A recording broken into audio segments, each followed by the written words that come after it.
a long time, if you went to the library in Wilmington, North Carolina, there was one thing you weren't allowed to research. We were refused. We were rejected by the librarian. When I asked about or inquired about 1898, they wanted to know why. I was told that yes, they had something, but they kept it under lock and key. The story of Wilmington in 1898 still isn't widely known. What happened here on what's now just this empty patch of grass would radically change racial politics in North Carolina. This is the story of an American election, but also of something we don't usually find in American history: the violent overthrow of a democratically elected government.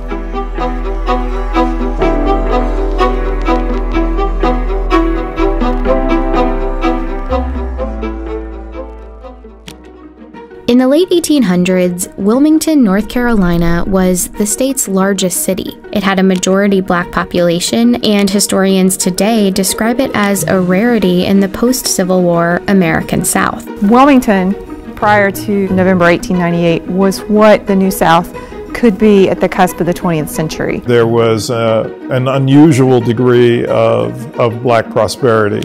In Wilmington, there were successful black entrepreneurs, doctors, teachers, but also black elected officials. And for a time, that was true throughout the state. Take a look at the politicians on this poster of the 1889 North Carolina House of Representatives. Here at the bottom are black Republican representatives, some from Wilmington. North Carolina also sent 4 black Republicans to the U.S. Congress between 1875 and 1899. The Democratic and Republican parties of 1898 in many ways occupied opposite parts of the political spectrum than they do today. Most African Americans were voting for the Republican Party, and the Democratic Party was white voters almost exclusively. White supremacy was the central focus of the platform for the Democratic Party.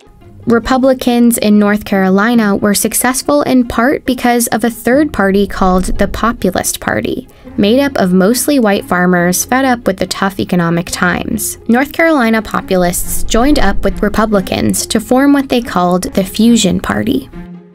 And in the elections of 1894 and 1896, the Fusion Party defeated the Democrats in sweeping victories statewide. That meant North Carolina now had a government that shared power between black and white politicians, including a newly elected Republican governor. Together, they moved towards reforms that would favor black Americans and working class whites. This was something that the Democratic Party folks were simply not going to accept. A multiracial government wasn't just a disappointment for Democrats. It was more like a humiliation. They needed a plan to take back control of the state in the next election. So party leaders like Furnifold Simmons, future U.S. Senator, Charles Aycock, future North Carolina governor, and this man, Alfred Moore Waddell, came up with one: to beat the Fusion Party by luring white populist voters away from their alliance with black voters. Wilmington, with a large black population and a local fusion government in power, would be a focus of their campaign. The State Democratic Party Handbook for 1898 laid out their goal: consolidate the white vote by stoking white anger and resentment. It said, "This is a white man's country, and white men must control and govern it." Their most effective tool was the media. One of North Carolina's biggest newspapers was a Democratic Party mouthpiece. It ran racist political cartoons throughout 1898. Not everybody was literate in 1898, but to see a political cartoon of the type that ran, you may not be able to read it, but you know exactly what it means. Many of the cartoons were centered on the threat of Negro rule, even though the fusion government was mostly white. They also played up another fear. Black men threatening white women became a theme. White men need to do all that they can to protect white womanhood. This was all part of North Carolina Democratic strategy, but it echoed the national racist rhetoric of the time. In one speech that Democrats printed in a Wilmington paper, a prominent Georgia writer named Rebecca Felton said, "If it takes lynching a black man a day to protect white womanhood, I say lynch." Her speech prompted a Wilmington black man named Alex Manley, owner of the black-run Daily Record newspaper, to respond with a column. He made a simple observation that, at the time, was shocking. That white women who had liaisons with black men did so voluntarily and enthusiastically. Manley wrote, "Every Negro lynched is called a big burly black brute, when in fact many were sufficiently attractive for white girls to fall in love with them." Manley pretty much said, in a nutshell, sometimes white women choose to be with black men. Manley's editorial became another tool for Democrats. Newspapers reprinted it, called it a horrid slander, and ran comments about it on a daily basis. It was just a few months before the election, and white voters were angry. By the time the election rolls around on November 8th, black voters, Republican voters, had been thoroughly intimidated here. By all accounts, the elections of 1898 were a sham. The Democratic Party had a paramilitary group called the Red Shirts. They attacked and blocked black residents from voting. At a rally just before the election, Alfred Moore Waddell provoked the crowds. He said, "Negro office holding ought at once and forever be brought to an end, even if we have to choke the current of the Cape Fear River with carcasses." The votes were counted, and the Democrats won. Democratic candidates won every seat they had a candidate up for election in. But some local fusionist politicians remained in power because their seats hadn't been up for re-election, like the white Republican mayor and the Board of Aldermen. And of course, the election did nothing to undo the economic power black folks held in the city. The Democrats had won the election, but their goal of total white supremacist control remained out of reach.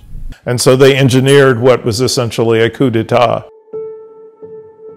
The day after the election, at a gathering for white men in Wilmington, the Democrats unveiled a document called the White Declaration of Independence. It contained an ultimatum. Cynthia Brown, whose descendants were in Wilmington back in 1898, is a historian at her church where there's a preserved copy of the declaration from the next day's newspaper. We will no longer be ruled and will never again be ruled by men of African origin. They would strip black men of voting rights. They would give white men a large part of the employment heretofore given to black men. And as for Alex Manley, we demand that he leave this city forever within 24 hours. The next morning, hundreds of white men marched to the offices of the Daily Record. Manley was gone. He had fled to save his own life. They set the Daily Record building on fire. This is where it once stood. Once the white leadership destroyed Alex Manley's printing press, they destroyed one way in which the African American community in Wilmington could organize itself and keep itself informed. At City Hall, the mayor and Board of Aldermen were forced out. There's 200 armed men in City Hall at the time. They didn't do it of their own free will. And as they resigned, a new member selected by the Democratic Party was voted into office. Waddell, who once threatened to fill the Cape Fear River with black bodies, was the new mayor of Wilmington. Meanwhile, the mob had grown to about 2,000 men, and the violence spilled into the streets. In these photos, X's mark where the first black residents were killed. The stories are that they were dumped into the river, and there are varying stories about how many people were killed. I see 40 to 60 clearly as fatalities as a result of the violence, but I think it was higher. Many black residents hid for days in the swamps and the wooded cemeteries in the city, including Cynthia's great-grandmother.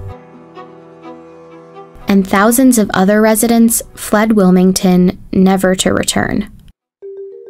Shortly afterward, Democrats printed booklets celebrating a glorious victory, and in the newspapers depicted black residents as the instigators.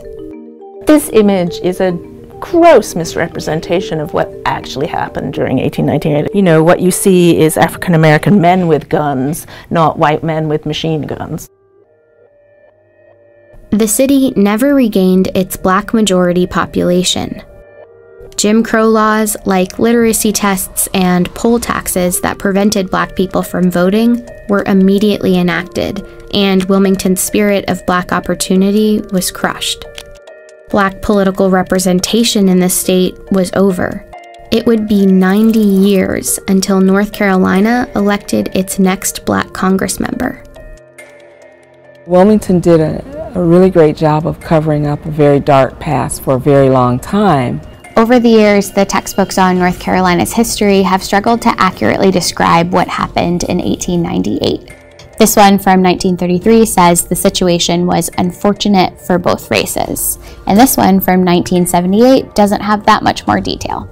But they both praise Charles Aycock, a politician who helped perpetrate the riot. They say he had a keen mind and a kind heart, and that, in fact, he was one of the best friends that the colored people had in the state. It's a legacy that North Carolina has yet to fully undo. The names of the perpetrators are on Wilmington's school buildings and city parks. But the legacy is also bigger than those names.